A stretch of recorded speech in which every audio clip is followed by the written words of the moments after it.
उनके पुरखों को जबकि मौका मिला था तो उन्होंने मनुस्मृति लिखी थी जिसमें इंसान को इंसान से बांट दिया। हमारे पुरखे को मौका मिला तो उन्होंने अपने पुरखों पर किए गए अत्याचार का बदला नहीं लिया, संविधान में सबको बराबर की जगह दे दी। एक वोट एक व्यक्ति, एक व्यक्ति एक वोट की एक कीमत होगी। और फिर भी उन्हें अपनाने में आज भी ये भारत के लोग दिल बड़ा नहीं कर पाए।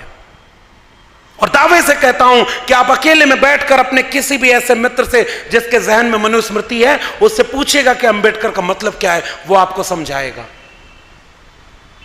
बहुत बुरे वक्त में हम जा रहे हैं। एक समय ऐसा आने वाला है कि वो ताकतें जो इसे नागपुर से निकल करके ये बात देश को समझा रही हैं कि बुद्ध विष्णु के अवतार थे, कल एक दिन ऐसा आएगा कि अंबेडकर को भी अवतार बना देंगे। क्योंकि देखो अब अंबेडकर फूले पेरियार को मिटा तो नहीं सकते, इसलिए अप्रोप्रिएट कर लेंगे, मूर्ति लगाएंगे वो, और आपका वोट लेके जाएंगे आपकी जाति के लोगों को आगे करके। आखिरी में कुछ बातें बस कह करके मैं एक बात कह के जा रहा हूं, सच कहना पड़ेगा। डॉक्टर अंबेडकर इसलिए बन पाए क्योंकि उन्होंने अपने वक्त का सच कहने का जोखिम उठाया था। भले ही वो गोलमेज सम्मेलन हो, भले ही यहां की कोई सम्मेलन हो, आमने सामने बैठ करके साफ तौर पे कहते थे कि आप जो लड़ाई लड़ रहे वो हमारे लोगों की मुक्ति के लिए नहीं लड़ रहे। और इसलिए आज हमें अगर अंबेडकर की बात करनी है तो हमें अपने वक्त का सच कहना होगा कि आज का राजा जालिम है, तानाशाह है। एक कहानी शायद आप लोगों ने सुनी होगी। एक राजा बहुत तानाशाह था, वो उसके डर से उसके राज्य में कोई नहीं बोलता था, और उसके जितने दरबारी थे वो चापलूस थे। राजा कुछ भी कहे सब जी हां जी हां। वो जैसे एक किस्सा है ना अकबर बिरबल का, कि बिरबल को बुलाकर अकबर ने कहा कि बैगन बड़ा भला है, तो बिरबल ने कहा हां सरकार, सिर पर ताज धरा है। थोड़ी देर बाद स्विंग हुआ मूड, अकबर बुला के बिरबल से कहते हैं बिरबल बैगन बड़ा बुरा है। बिरबल तुरंत छूटते ही बोला बिल्कुल सरकार, बेगुन नाम पड़ा है। अकबर ने बिरबल से कहा बिरबल तुम्हारा कोई अपना स्टैंड है कि नहीं? मैं कह रहा हूं भला है तो तू कह रहा है भला है, मैं कह रहा हूं बुरा है तो तू उसको भी कह रहा है बुरा है। बिरबल पलट के बोलता है सरकार मैं बैगन की नौकरी थोड़ी ही करता हूं। चापलूसी का यह आलम होता है। और उस कहानी को मैं आज के दौर में जरूर कहना चाहता हूं कि उस राजा के आतंक से चापलूस दरबारी कुछ नहीं बोलते थे और पूरे दरबार में लोग उसकी वाहवाही करते थे। एक बार एक व्यापारी आया, उसने कहा कि सरकार एक ये मैं कारीगर लेके आया हूं, ये एक ऐसा कपड़ा सोने और चांदी की तार से बनाता है कि वो उसे ही दिखता है जो दिल से ईमानदार हो और सच्चा हो। राजा ने कहा ये कपड़ा मैं पहनूंगा, तुम बनवाओ। महीनों की तैयारियां हुई, कपड़ा बनना शुरू हुआ, पूरे राज्य में चर्चा हो गई।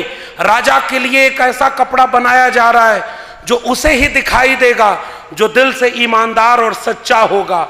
राजा भी उत्सुक था, बीच बीच में जाके कहता था देखो कपड़ा कितना तैयार हुआ। कारीगर बोलता था बहुत मेहनत से बन रहा है, रुकिए थोड़ा और वक्त लगेगा। कुछ दिन बाद कपड़ा तैयार हुआ, राजा वो कपड़ा पहना और पूरे शहर में घूमने निकल गया। सारे लोग जाकर कहते थे कि राजा का कपड़ा कितना अच्छा लग रहा है, राजा का कपड़ा कितना प्यारा है, राजा कितना शानदार कपड़ा पहना हुआ है। लेकिन असल में वो कोई कपड़ा ही नहीं था, वो अदृश्य कपड़ा था। और पूरे राज्य में राजा ऐसे ही घूमते चला गया, क्योंकि राज्य को ही उसने चापलूसों का अड्डा बना रखा था। वो तानाशाह जिसके खिलाफ कोई सच नहीं बोल सकता था, अपने राज्य के दरबार के आखिरी छोर पर पहुंचता है।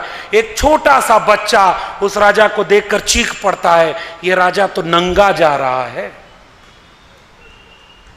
वो अकेला बच्चा सच बोला, क्योंकि बाकी लोग या तो चापलूस बन गए थे या उसके जुल्म से तानाशाह से डर गए थे। और राजा नंगा है ये बात कहने वाला एक छोटा सा बच्चा था। डॉक्टर अंबेडकर आज अगर होते तो कौन सी लड़ाई लड़ रहे होते?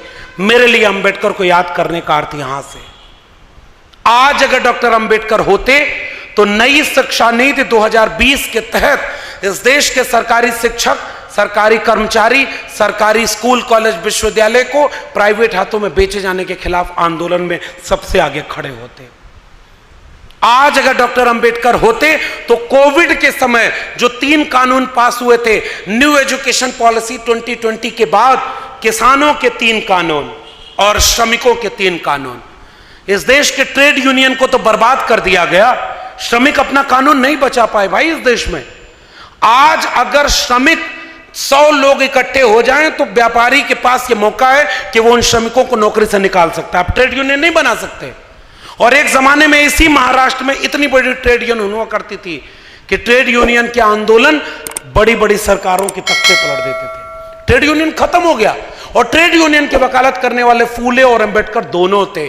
क्या यह अंबेडकर के सपनों का भारत बन रहा है?